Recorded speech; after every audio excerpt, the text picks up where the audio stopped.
ရဟိုအလုံးမင်္ဂလာပါဒီနေ့ကတော့ကိုရီခေါက်ဆွဲလေးလှုပ်ရှားဖြစ်ပါတယ်အရန်ဆလို့ကောင်းတာဖြစ်တဲ့အတွက်ကြောင့်အားလုံးပဲတူတူလှုပ်ရှားကြအောင်နော်ဒီကိုရီခေါက်ဆွဲချက်နည်းလေးကလေအရန်ဆလို့ကောင်းပြီးတော့လောက်ရတာလွယ်ကူတာဖြစ်တဲ့အတွက်ကြောင့်တစ်ခါချက်စားပြီးရင်ခဏချက်စားခြင်းနေမှာပါကျမကတော့ဒီကိုရီခေါက်ဆွဲကိုကြက်သားကိုသုံးပြီးတော့ချက်ပါမယ်ကြက်ပေါင်2ချောင်းနဲ့ကြက်ရင်မုံတစ်ခုကိုသုံးထားပါတယ်အနှံ့မွေးသွားအောင်လို့ဂျင်းရဲ့ကြက်သွန်ပြူရဲ့ထည့်မယ်အရသာအနေနဲ့ကပဲငံပြာကြီးအပြည့်အကျဲဖြူစီစားနဲ့ငရုတ်ကောင်းတို့ကိုထည့်ပြီးတော့ဒီအသားတွေကိုအရသာဝင်သွားအောင်လို့ပေါ့နော်နေပြီးတော့ဒီနိုင်ဝက်လောက်နှက်ပေးထားမယ်ဒါဆိုရင်အသားတွေကိုအရသာတွေဝင်ပြီးတော့ပို့ပြီးတော့စားလို့ကောင်းစေပါတယ်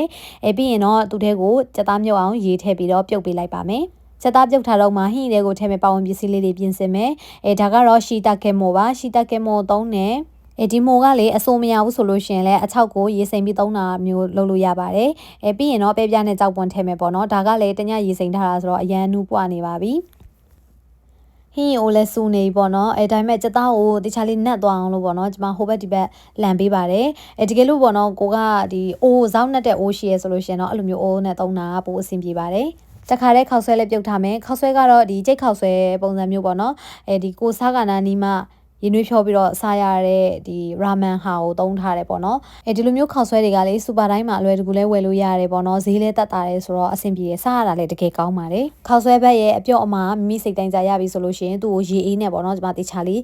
စီးချပေးတယ်ပြီးပြီဆိုလို့ရှိရင်ရေတေချာစစ်ပြီးတော့စီလေးဆန်းပြီးတော့ဖွာပေးထားလိုက်တယ်အခုလိုလုပ်ပေးထားမယ်ဆိုလို့ရှိရင်ဒီ15နာရီချိန်မှာဆိုလို့ရှိရင်လဲခောက်ဆွဲဘက်ကလေးတွေရတာပေါ့နော်သူ့ခါလေးနဲ့သူဖြစ်တယ်ပေါ့နော်စီပြီးမထွေးသွားဘူးပေါ့နော်စက်သားနူးပြီဆိုလို့ရှိရင်အသားနှွန်ဖို့အတွက်ပေါ့နော်အရင်ဆုံးရေမုံသားကိုဖယ်ထုတ်လိုက်တယ်ပြီးရင်ဒီထဲကိုဟင်းရီလုပ်ဖို့ရန်အတွက်ရေထပ်တိုးပြီးတော့ပေါ့နော်ထပ်ပြီးတော့တည်ထားလိုက်မယ်ကိုရီတဲကိုကျမကကြက်ဥပါထဲမှာဖြစ်တဲ့အတွက်ကြောင့်ကြက်ဥနှလုံးကိုခောက်ထားပါမယ်မိမိရဲ့ဒီဟင်းရီအနေအများပမာဏပေါ်မူတည်ပြီးတော့ကြက်ဥအတိုးလျှော်လုပ်နိုင်ပါတယ်ကိုရီခောက်ဆွဲဖြစ်တဲ့အတွက်ကြောင့်ကိုရီကြိုတာကအရန်အရေးကြီးပါတယ်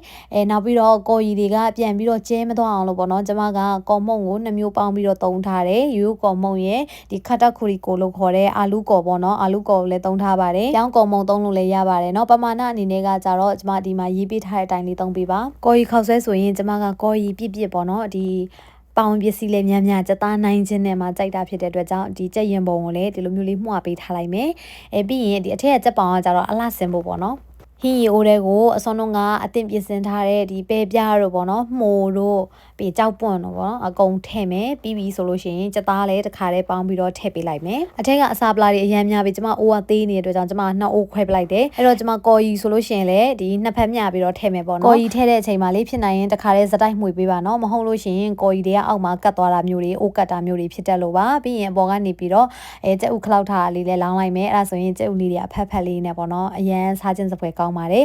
ကော်ရီအပြည့်ကျဲကတော့မိမိကိုစိတ်ကြိုက်ဒီအတိုးလျှော်လုပ်နိုင်ပါတယ်နော်ဒါကတော့ကော်ရီခောက်ဆွဲတဲ့ကိုထည့်စားမယ်ပဲ့ပင်ပေါင်းနဲ့ကစွန်းရွက်ပဲဖြစ်ပါတယ်ယူနွေပွက်ဆူတဲ့ကိုပဲ့ပင်ပေါင်းရဲ့ကစွန်းရွက်ကလေးရဲ့ထည့်ပြီးတော့ဖြောပါမယ်ကစွန်းရွက်ကိုလေးခဏပဲပြုတ်ပါနော်မဟုတ်လို့ရှိရင်ဒီအယောင်တွေကညိုသွားတတ်ပါတယ်ကော်ရီခောက်ဆွဲတဲ့ကိုလေးပါကော့ကြိုက်တယ်ဆိုလို့ရှိရင်ပါကော့ထည့်လို့ရပါတယ်ပြီးရင်တရုတ်မဆလာလေးလည်းထည့်ပေးတယ်ဆိုလို့ရှိရင်တော့အနှံ့ရတာပို့ပြီးတော့ကောင်းစေပါတယ်ကဲအားလုံးပြီးသွားပြီဆိုတော့စားပါတော့မယ်ခောက်ဆွဲပဲထည့်လိုက်ရပါတယ်ဟင်းထည့်တာကျွန်မဗီဒီယိုမရိုက်လိုက်ရပါဘူးရှင်အဲ့အတွက်ကြောင့်ဒီ topping ပြင်ထားတာလေးပဲကြည့်လိုက်ပါတော့နော်ကော်ရီခောက်ဆွဲဆိုလို့ရှိရင်ငပီတောင်းလေးနဲ့တွဲစားမှအရသာရှိတယ်နော်ကျမကတော့အလွန်စားကောင်း OMG ရခိုင်ငပီတောင်းလေးနဲ့ကော်ရီခောက်ဆွဲလေးနဲ့ကိုတွဲပြီးတော့စားပါမယ်ဒီ OMG ရခိုင်ငပီတောင်းလေးကလေချင်းကန်ဆက်လေးနဲ့ဆိုတော့ခါကြတော့အရန်လိုက်ဖက်တယ်ကော်ရီခောက်ဆွဲနဲ့လေကော်ရီခောက်ဆွဲရဲ့အရသာကအချိုးဘက်သွားတယ်အဲ့ဒီကောင်ကမှဒီရခိုင်ငပီတောင်းကချင်းကန်ဆက်လေးနဲ့ဆိုတော့လိုက်ဖက်လွန်းပြီးတော့အရန်ကိုစားကောင်းလာပါတယ်ကော်ရီခောက်ဆွဲလောက်စားလို့ရှိရင်လေငပီတောင်းလေးနဲ့တွဲစားဖို့တော့မမေ့ကြနဲ့နော်ငပီတောင်းလေးလက်ဆောင်ပေးတဲ့ OMG ရခိုင်မြန်မာစားသောက်ဆိုင်ကိုလည်းကျေးဇူးအများကြီးတင်ပါတယ်ရှင်